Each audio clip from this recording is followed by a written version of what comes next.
Okay, we are now having a look at Applied Year 2, Chapter 6, for Mechanics Year 2, which is projectiles. And I really, really love this topic. So we're going to just dive straight in with kind of like how we approach these questions. So for projectiles, what we do here is we split the motion by resolving the velocity horizontally and vertically. We can just deal with them completely separately because the acceleration is only happening in the vertical direction. So for horizontal motion, because there is no acceleration, unless there was air resistance, which we obviously don't do in mechanics at this point, we can just use those sort of like GCSE formula of distance equals speed times time. I know some people do like SUVAT with the acceleration as 0, but for me it just makes sense. Just use the formula you're probably most used to from GCSE. And then for vertical motion, we can use the SUVAT formulae with the acceleration as either plus or minus g, depending on which direction we're looking at. Obviously, the acceleration is downwards, but it depends which direction you're setting as the positive one in the question. T is often the variable that links the equations. I usually call it like the bridging variable, and you'll see how that pops up in these couple of questions we look at. And if you ever need to put the components back together after having split them, then you can recombine them using Pythagoras and tan maybe to find an angle as well, okay? I'll come back to this exam tip at the end of this one that we have here. So we're going to do two questions, one that's perhaps slightly easier, and then one down here that's slightly harder. And I've given myself a bit of extra space because I know that I usually run out of space in these questions. So a small stone is projected with speed 20 meters per second from a point O at the top of a block of flats. Point O is 45 meters vertically above the point A, and point A is on horizontal ground. The stone is projected at an angle theta where tan theta is 4/3. The stone hits the ground at a point B and is modelled as a particle moving freely under gravity. And then this is the stuff they've started doing a few questions like this, that the acceleration due to gravity is 10 rather than 9.8. So let's draw a diagram. I would say most of the time they're going to give you a diagram, but I deliberately wanted one here where we might have to draw our own diagram. So it says it's being projected from O, which is at the top, which is 45 meters above a point A. And it says the stone is projected at an angle theta, and it's got a speed of 20. So it is going to be like this with a 20. We've got an angle theta like this, and it's going to go on this path, and it's going to come down here, and it's going to hit the ground at a point B. Let's move this so that it's not completely overlapping everything. I knew something was going to go wrong when I did that. Okay, that's better. What else do we need to do? I think that's kind of like the whole pathway that we've got here. Okay, so the acceleration due to gravity is 10. I probably would put this on my diagram so I don't forget to use it as a 10. Now, the first thing we're going to do is take this 20 and split it up into these two forces. Not two forces, excuse me, these two velocities that we have. So it's going to be a horizontal velocity and a vertical velocity. This would be 20 sine theta, and this one would be 20 cos theta. Now, if you've watched my other videos, you'll know that with this tan theta equals 4/3, I'll use that to quickly find out sine theta and cos theta. So tan theta is 4/3. Like I said, you could do it on a calculator. I prefer doing it with the triangle. So the opposite is 4. The adjacent is 3, which means the hypotenuse is 5. So sine theta is the opposite over the adjacent, the opposite over the hypotenuse, which is 4/5, or as a decimal 0.8.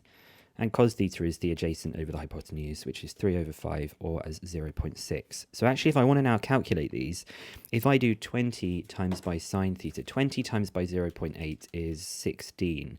So I'm actually going to use this as 16.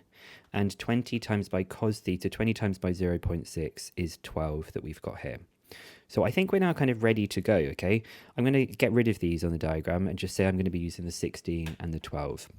So the first thing it wants us to do is to find the time of flight of the stone. Now, I have more information about the vertical distance between the O and to come down to B. I don't actually know the distance between A and B, so I'm going to start off by considering the vertical motion. So I will. Let's not use red. Let's use blue. So I will consider the vertical motion. You can decide which direction you want to be positive. I'm probably going to use downwards as my positive direction for this, which means the acceleration will be positive. The displacement, when it goes to the end of the journey, is 45 in the downwards direction from here to here. And I know that its initial speed in the vertical direction is 16, but in the opposite direction, so it would be a minus 16. And I'm trying to find the time of flight, so I'm just going to say that I'm looking for time. So the thing that connects these together is S equals ut plus a half at squared. So 45 is equal to minus 16t plus a half a t squared.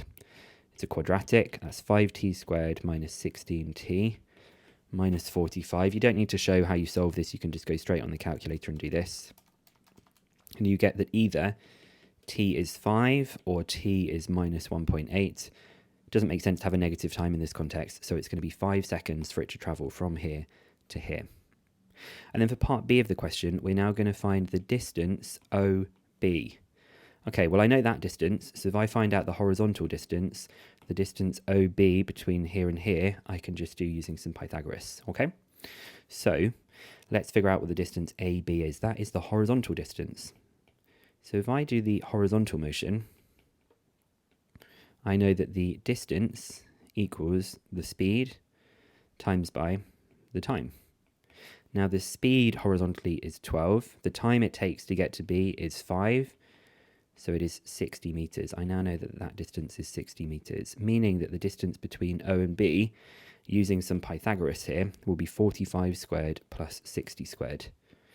45 squared plus 60 squared, which is very surprising as exactly 75 meters. I've obviously picked some good numbers when I've designed this question. And then we've got, for part C of the question, I think I might go on the next page for this so I don't make it too crowded. Part C of the question says, find the speed of the stone just before it hits the ground at B. Okay, so I think I can find out the vertical speed of the stone at B, and then I have the horizontal speed of the stone, and then I'm going to recombine them using Pythagoras or tan that we have there. So, for part C, let's find the vertical speed just before B. So there's lots of things I know about this. I'm going to be considering downwards as my positive direction, meaning the acceleration is 10. The initial speed vertically is minus 16 because the 16 is going up. Now I do know that t is equal to 5. I also know that the displacement is 45. You can use either of them and they both would work.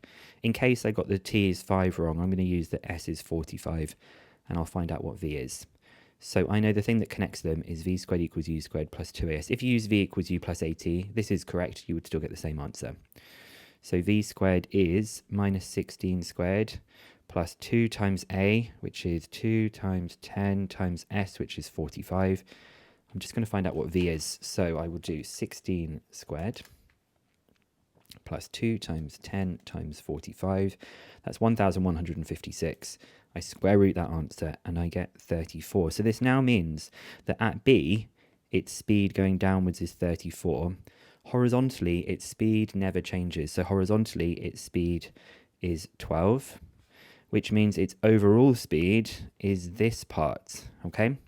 Now to find this one's overall speed, I'm going to combine them using Pythagoras. So v is now going to be the square root of 12 squared plus 34 squared. Don't know why that looked so bad, that little squared sign. Let's do the square root of 12 squared plus 34 squared. And we get 10 root 13 or 36.1 meters per second to 3 significant figures. Always you can do 2 or 3, okay? And then this one is the harder part of the question that I don't think I've seen in an exam question yet, but I'm trying to sort of think of the things they could ask us. It says, find the time after projection, that the stone is traveling in perpendicular direction to its initial projection velocity. I suppose it should say in a perpendicular direction, which I'll change on the PDF. So I guess we need to find out, there's lots and lots of different ways of doing this. I'm going to try and do it in the way that I think is the most easy to understand. We're wanting it to find out where on this journey it's traveling in a perpendicular direction. So at the moment it's traveling like this. I want to find out where on the journey is it traveling perpendicular to this initial bit. Now you can either do it using triangles, you could do it using vectors. I actually just think we're going to do it using our definition that we probably first learnt about perpendicular. So to begin with, we know that it was going like this with 16 and 12. Now, if I was going to find the gradient of that, this is what the initial way we would have found it. The gradient of this is 16 over 12, which is 4 over 3. So the perpendicular gradient would be minus 3 over 4, okay? Now, I know that the horizontal is always 12. It doesn't change. So for something to be perpendicular, I'm going to want it to go 12 to the right. And it's obviously going to be coming down because the perpendicular is a negative gradient that we're going to have here. So the perpendicular gradient is negative 3 over 4, and it's traveling in this direction. So I guess I just need to find out what is this thing that we've got over here. If I just call that y for a second, I'm not going to call, yeah, I'll call it y. And so I know that the gradient of this thing, this is the horizontal speed, this is going to be my vertical speed. So the gradient minus 3 over 4 is equal to the change in y over the change in x. So if I do 12 multiplied by minus 3/4, I get minus 9, which is that y is minus 9. In other words, it is going 9 meters per second down. So I'm now trying to find out when is this particle traveling 9 meters per second down. So I'll go back to doing vertical motion. I'm going to do downwards as my positive direction, which means the acceleration is 10. I'm trying to find out when its vertical motion downwards is 9, which is why it's now a positive rather than this negative we had over here. Initially, it was projected at minus 16, and I'm trying to find out when that happens. So it's v equals u plus at. 9 equals minus 16 plus 10t. 9 plus 16 is 25, divide it by 10, and it is 2.5. So I'm going to say 2.5 seconds after projection, sorry for my messy handwriting, it is perpendicular to its initial projection velocity. Because initially it was going 12, 16, it's now going 12 minus 9. The gradient of this line is minus 3/4, the gradient of this one is 4/3, and they're negative reciprocals of each other. Now, this brings me back to my exam tip. This whole question could have been phrased in vector form, and then if it was phrased in vector form, I would just encourage you to take it out of vector form. So the only thing that could have been different here is they could have said that the initial velocity could have been expressed as u equals, well, look at the diagram. It is going 12 to the right and 16 up. So they literally could have done this question and just said that it was going 12 to the right and 16 up. I would have taken that information of 12 and 16, and I literally would have just put it as 12 and 16, and the whole rest of the question I could have done without vectors. Okay, you could have done this whole thing without vectors. Now, quick side note, if you were doing, there's so many ways of doing this. I did it with gradient. I did say you could do it with vectors. Maybe you do further maths. You could think about dot products, all sorts of things. They haven't asked about perpendicular direction yet, but it has been in the textbook, so it's worth just being prepared for it. And then my last question I'm going to do is about deriving and using sort of general formulae. This question was all like numerical kind of stuff, and this one is where we have something that's just a little bit more scary looking, but actually it's not too tough when we have a go with it. So it is the same method as with numerical data, but you'll likely need to use known trigonometric identities and more challenging algebraic techniques to be able to get to the answer that they're looking for. So in this question, a small ball is projected with speed u meters per second from a point O on horizontal ground. So it's going to be moving like this. And after t seconds, the ball passes through a point A, which is x meters horizontally and y meters vertically from the point O as shown in the diagram. The motion of the ball is modelled as that as a particle moving freely under gravity. And again, the value of g in this question is going to be 10 meters per second. Given that the angle of projection measured from the ground is alpha, show that this thing is true.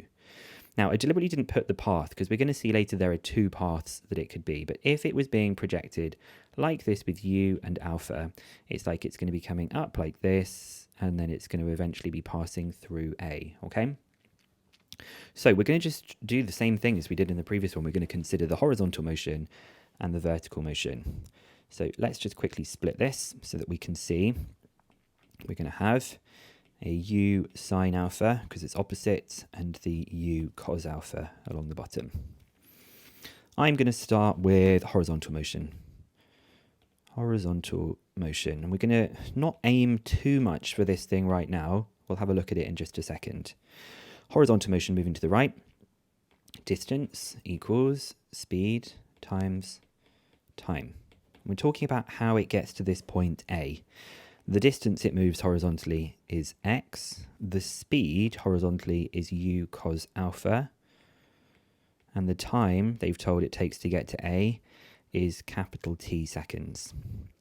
Okay, we're now going to do the vertical motion. Now, in this part for the vertical motion, I think it makes sense to do up as the positive direction, because then y is the displacement. Y would then be positive, which I think just feels like the right the right kind of theme for this question. So with that as the sort of the setup, with it being positive upwards, the displacement is going to be y. The acceleration is going to be minus 10, because the acceleration is downwards, and they've told us it's 10. We know, what else do we know in this question? That the initial speed is u sine alpha, and the time it takes to get there is t. So do you remember I mentioned on the first slide that t is often this kind of bridging value? It's the variable that often links the equations.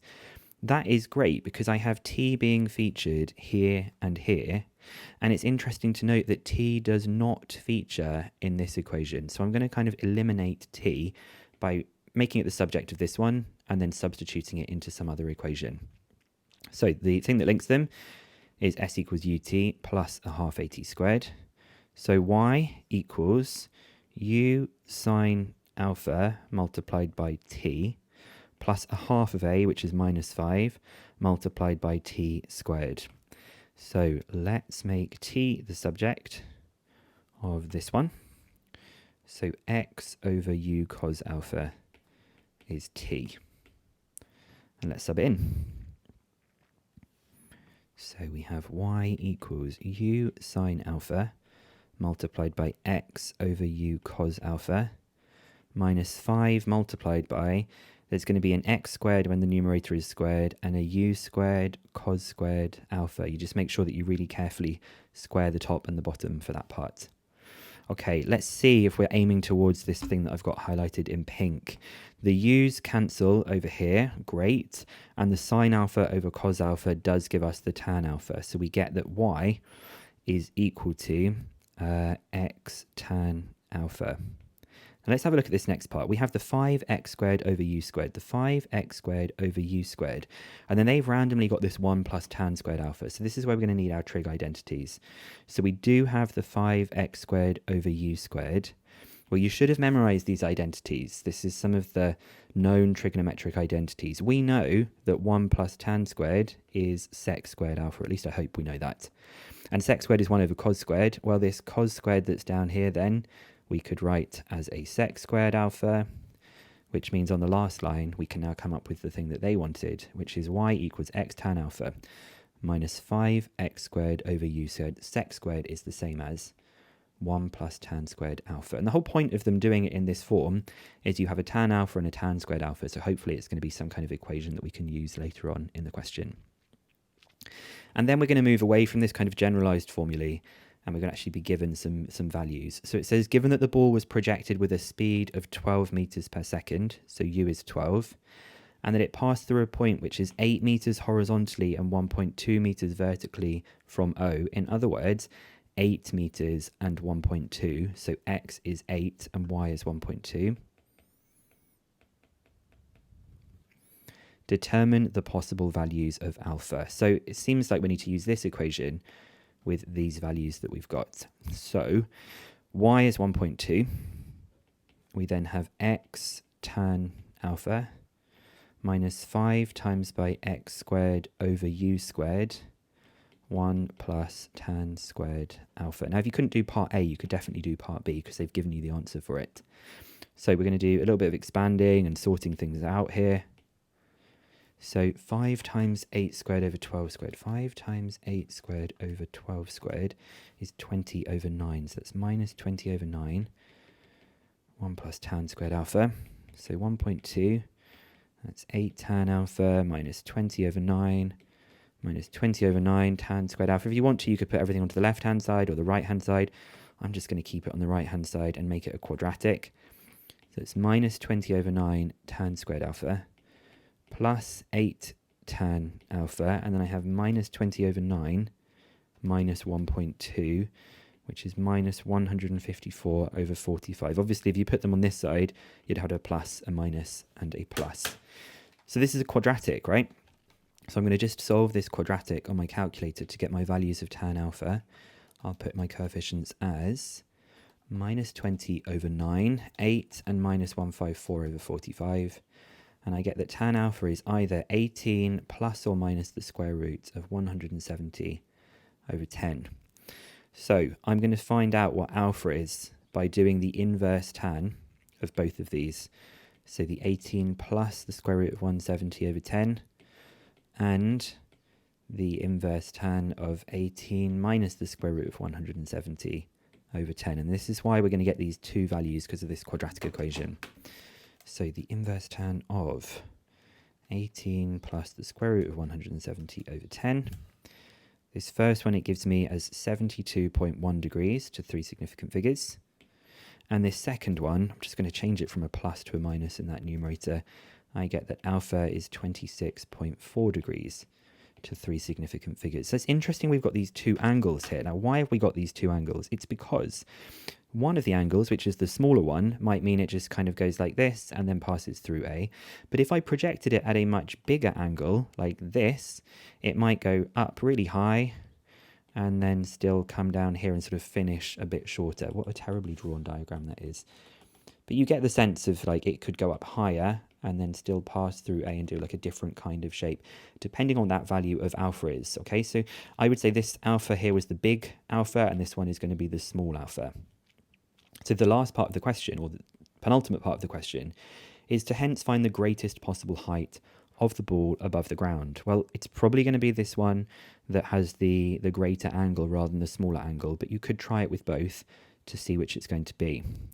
So this is part C. We're looking for the greatest height. This is the greatest vertical height. Now we know from Suvat, if I'm going to do my upwards as my positive direction, we know that at the greatest height, the velocity is going to be 0. Obviously, the acceleration is negative 10 because up is the positive direction. And I guess we can figure out what the initial speed is. The initial speed vertically was u sine alpha, which is going to be 12 sine alpha. And we're trying to find the displacement in that positive direction. So the thing that connects these together is v squared equals u squared plus 2as. So 0 squared, or just 0, is u squared, 12 sine alpha squared, plus 2 times by the acceleration times s.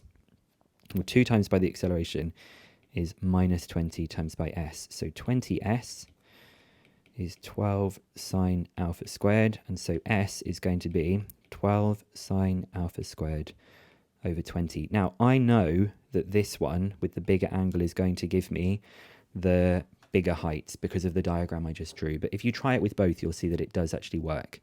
So I'm going to do, starting off with, let's do the smaller one. No, let's do the bigger one. So if alpha is 72.1, I will do sine of 72.1, times it by 12, square it, divide it by 20. I get that s is 6.52 meters to three significant figures. If you're worried that you've done too much rounding, you could just do it to two significant figures as 6.5 meters. And this one I know is going to be a smaller maximum height, but if I type in that alpha is 26.4 into this, I would do the sine of 26.4 times 12 squared divided by 20, and we get that s is way smaller. S is 1.42 meters. So this one I'm not going to use because we knew that when alpha was that smaller angle, because of the diagram, it's not going to reach as high up as it does with this purple one. And then the last one says, other than air resistance, state a limitation of the model. Well, I think what we could say here, there's no air resistance being included, so that's one that people often like to do.